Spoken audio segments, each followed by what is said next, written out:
Flu की vaccine लगवाई, फिर भी फ्लू हो गया। सेहत के पहले सेगमेंट में जानिए ऐसा क्यों होता है।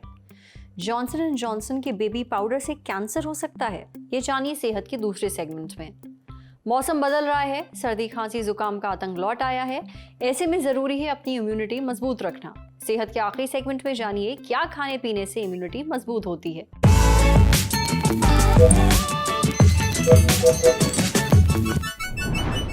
सर्दियां आ गई हैं और इसके साथ ही शुरू हो चुका है फ्लू सीजन। हर साल सर्दियों में फ्लू के मामले बढ़ते हैं। लोगों को तेज बुखार, सिर दर्द, बदन दर्द होता है, नाक गला जाम हो जाता है, लगातार खांसी आती है, गले में दर्द होता है, थकान होती है, बच्चों को उल्टियां आती हैं, दस्त लग जाते हैं।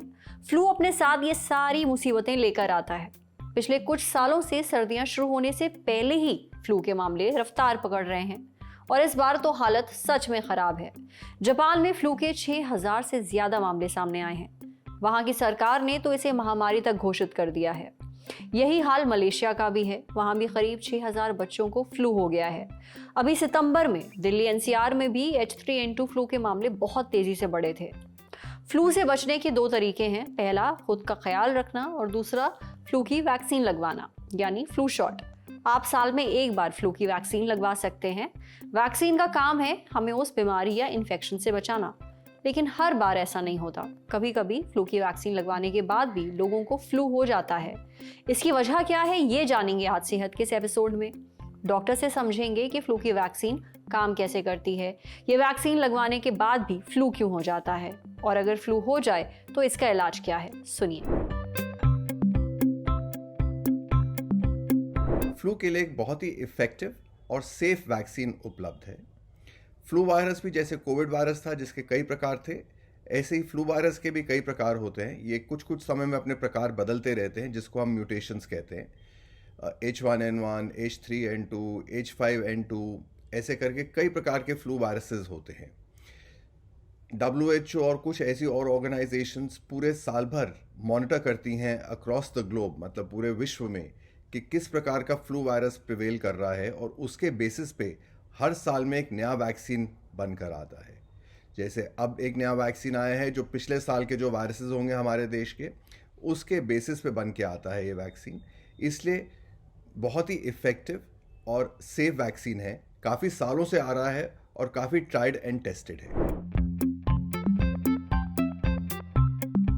जैसे कि बाकी सब वैक्सीन्स काम करती हैं, फ्लू वैक्सीन भी वैसे ही काम करती है। किसी भी वैक्सीन का जो मेन पर्पस होता है ये होता है कि आपको उस पर्टिकुलर बीमारी से बचाना। तो बचाते कैसे हैं? आपके शरीर के अंदर एंटीबॉडी फॉर्म करके। जैसे कि आपने फ्लू वैक्सीन लगाई, विदिन 2 वीक्स या 2 हफ्ते के आसपास शरीर के अंदर एंटीबॉडीज़ बनने शुरू हो जाते हैं। ये वो एंटीबॉडीज़ होते हैं जो आपको फ्लू के वायरस से प्रोटेक्ट करते हैं अगर फ्लू से आपको अटैक होता है तो। फ्लू वैक्सीन की जो एफिकेसी होती है वो 70% से 90% होती है। इसका मतलब कि फ्लू वैक्सीन लगने के बाद आपको ये प्रोटेक्शन रहता है कि एक सिवियर बीमारी नहीं होगी। ये नहीं कि बिल्कुल ही नहीं होगी।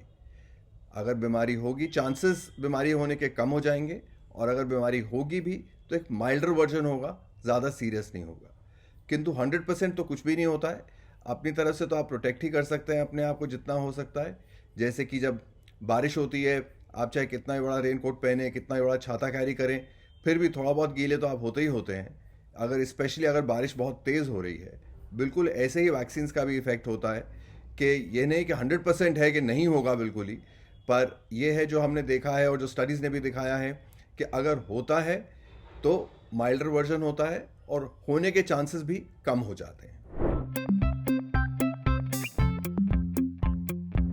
किसी को अगर फ्लू होता है तो सबसे पहले उनको अपने आप को थोड़ा सा आइसोलेट कर लेना चाहिए। अपने फ्रेंड्स से, फैमिली से, ऑफिस कोलीग से थोड़ा सा डिस्टेंस मेंटेन करके रखें, ताकि अपना फ्लू हम औरों को ना दे दें। अपने आप को वेल हाइड्रेटेड रखें, पानी, दूध, जूस ये सब पीते रहें। फीवर उतारने के लिए पैरासीटामोल का प्रयोग करें। ज़ुकाम खांसी के लिए कोई भी सिम्टोमेटिक मेडिसिन आती हैं वो इस्तेमाल करें। ये सब तब करें अगर हम हेल्दी हैं तो। अगर हमें कोई भी और बीमारी है, या हमारी एज 65 के अबव है, या बीमारी है जैसे कि blood pressure, sugar, heart disease, lung disease, kidney disease, liver disease, cancer, कोई और इम्यूनोथेरेपीज चल रही हैं, तो उस सिचुएशन में एक दवाई आती है जिसको ओसेल्टामावीर कहते हैं, उसका इस्तेमाल करना होता है, जो जितना जल्दी शुरू करेंगे उतना अच्छा उसका इफ़ेक्ट आता है। 5 दिन का कोर्स होता है। तो जब भी अगर आपको फ्लू हो, टेस्टेड पॉजिटिव हो, तो अपने चिकित्सक को ज़रूर संपर्क करें और अप्रोप्रिएट ट्रीटमेंट जल्दी से जल्दी शुरू करवाएं। कई बार फ्लू हल्का होता है इसलिए जल्दी ठीक हो जाता है, लेकिन कभी कभी ये गंभीर रूप भी ले सकता है। इसलिए अगर आपका बुखार उतर नहीं रहा है, लक्षण गंभीर हो रहे हैं, तो डॉक्टर को जरूर दिखाइए। बिना डॉक्टर की सलाह के कोई दवा मत लीजिए, खासतौर पर एंटीबायोटिक। अब बढ़ते हैं सेहत के अगले सेगमेंट की तरफ, तन की बात।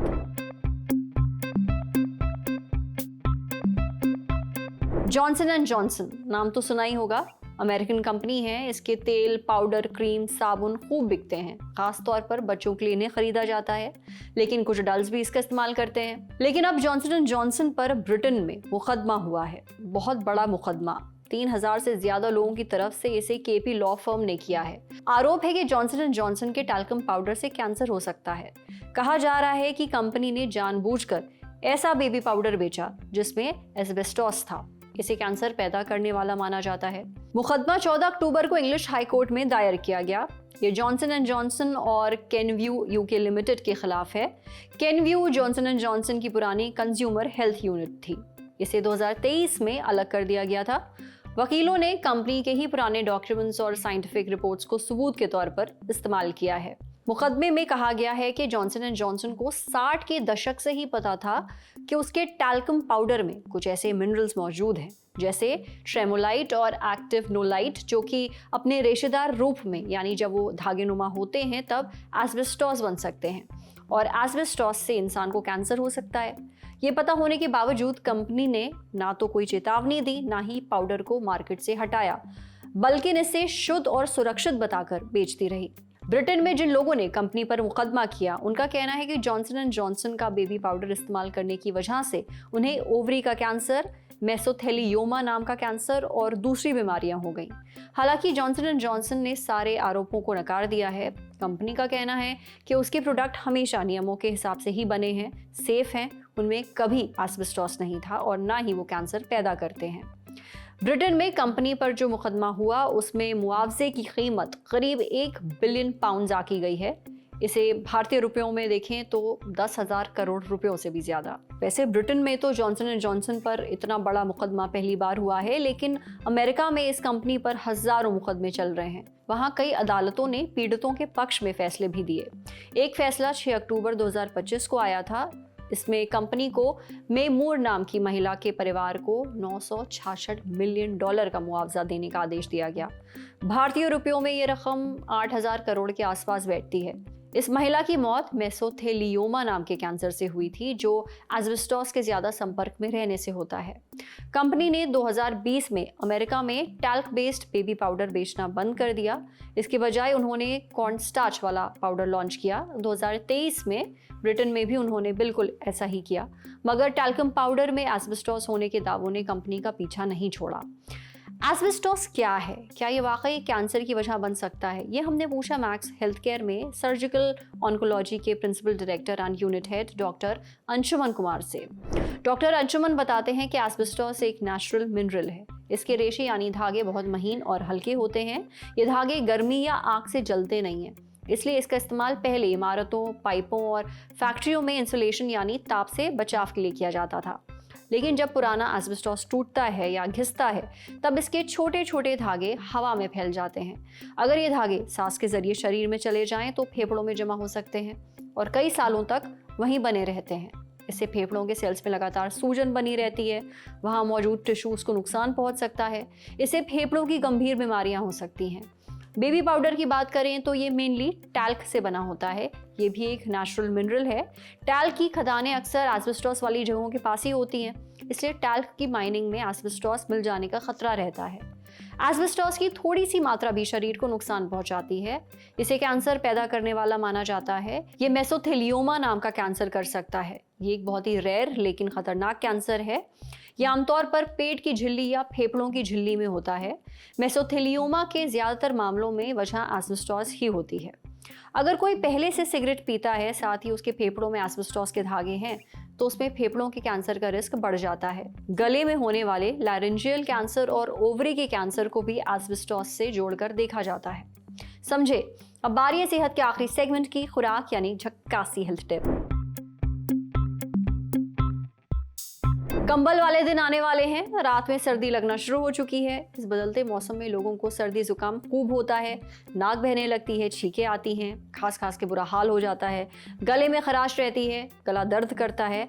इसलिए बहुत ज़रूरी है अपनी इम्यूनिटी मजबूत रखना। अब इम्यूनिटी मजबूत रखने के लिए क्या करना है, ये हमें बताया सीनियर डाइटिशियन और वन डाइट टुडे की फाउंडर डॉक्टर अनु अग्रवाल ने।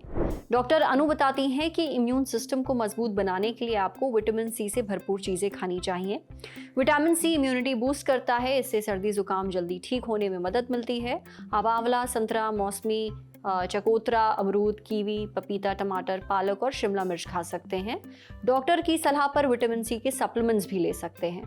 बीमारियों और इन्फेक्शन से लड़ने यानी मजबूत इम्यून सिस्टम के लिए विटामिन डी भी ज़रूरी है। इसके लिए रोज़ सुबह 10 से 15 मिनट धूप में बैठें। खाने की कुछ चीज़ों में भी विटामिन डी होता है, जैसे अंडे की जर्दी, मछली, सूखे मेवे और नट्स। आप डॉक्टर की सलाह पर विटामिन डी के सप्लीमेंट्स भी ले सकते हैं। इम्यूनिटी मजबूत बनाने के लिए आपको अदरक और लहसुन भी खाना चाहिए। अदरक में जिंजरोल्स होते हैं, जिसमें एंटीऑक्सीडेंट और एंटी इन्फ्लेमेटरी गुण पाए जाते हैं, यानी इससे गले की अंदरूनी सूजन तो घटती ही है, शरीर के सेल्स भी नुकसान से बचे रहते हैं। खांसी और गले के दर्द में आराम मिलता है। आप अदरक और लौंग का काढ़ा बनाकर पी सकते हैं। काढ़ा बनाने के लिए अदरक, लौंग, काली मिर्च और तुलसी की पत्तियों को पानी में उबालें, फिर उसमें थोड़ा सा शहद डालकर पी लें। लहसुन भी गले की सूजन घटाने में मदद करता है। आप इसे भून कर खा सकते हैं या इसकी कुछ कलियों को पीस कर शहद के साथ मिलाकर ले सकते हैं। आपके खाने में हरी पत्तेदार सब्जियां होनी चाहिए, जैसे सरसों का साग, मेथी, पालक, चौराई, सहजन और बथुआ। इनमें कई ज़रूरी पोषक तत्व होते हैं जो इम्यूनिटी बढ़ाते हैं, जैसे vitamin A, vitamin C, vitamin K, folate, fibre और एंटीऑक्सीडेंट्स। आपकी डाइट में प्रोटीन भी ज़रूर होना चाहिए। प्रोटीन खाने से शरीर में नए सेल्स बनते हैं, पुराने सेल्स की मरम्मत होती है, ये इम्यूनिटी भी मजबूत करते हैं। प्रोटीन के लिए पनीर, अंडा, दूध, दही, दालें, सोयाबीन, मेवे, टोफू, बीन्स, मीट, चिकन और मछली खा सकते हैं। अपने खाने में जिंक ज़रूर शामिल करिए। जिंक बीमारियों से लड़ने की ताकत बढ़ाता है। तिल, कद्दू के बीज, काजू और चने जिंक के अच्छे सोर्सेज हैं। वेजिटेरियन लोग मशरूम, सोयाबीन, दूध, दही, पनीर, ओट्स और मूंगफली खा सकते हैं। वहीं नॉन वेजिटेरियन लोग इसके लिए ऑयस्टर्स यानी सीप, अंडे, चिकन, मछली और शेलफिश खा सकते हैं। आप अपने हाइड्रेशन का भी खूब ध्यान रखिए। रोज़ 10 से 12 ग्लास पानी पीजिए। नींबू पानी, नारियल पानी भी आप पी सकते हैं। अगर सर्दी जुकाम हो गया है तो गर्म पानी, हर्बल टी, अदरक वाली चाय, ब्लैक कॉफ़ी और सूप पी सकते हैं। आप हल्दी अजवाइन का पानी भी ले सकते हैं। इसमें सेंधा नमक मिलाकर गरारे भी कर सकते हैं। इससे गले में जमा कफ निकलता है, गले को आराम मिलता है, खांसी भी ठीक होती है। सबसे ज़रूरी बात, अच्छी नींद ज़रूर लें। ठंडी चीज़ें और जंक फूड खाने से परहेज़ करें, इससे इम्यूनिटी कमज़ोर होती है। आज सेहत पर इतना ही। अगर आप एक डॉक्टर हैं, हमसे कुछ शेयर करना चाहते हैं, तो जो ईमेल आईडी इस वक्त आपको अपनी स्क्रीन पर दिख रही है, उस पर हम एक मेल भेज दीजिए। शुक्रिया।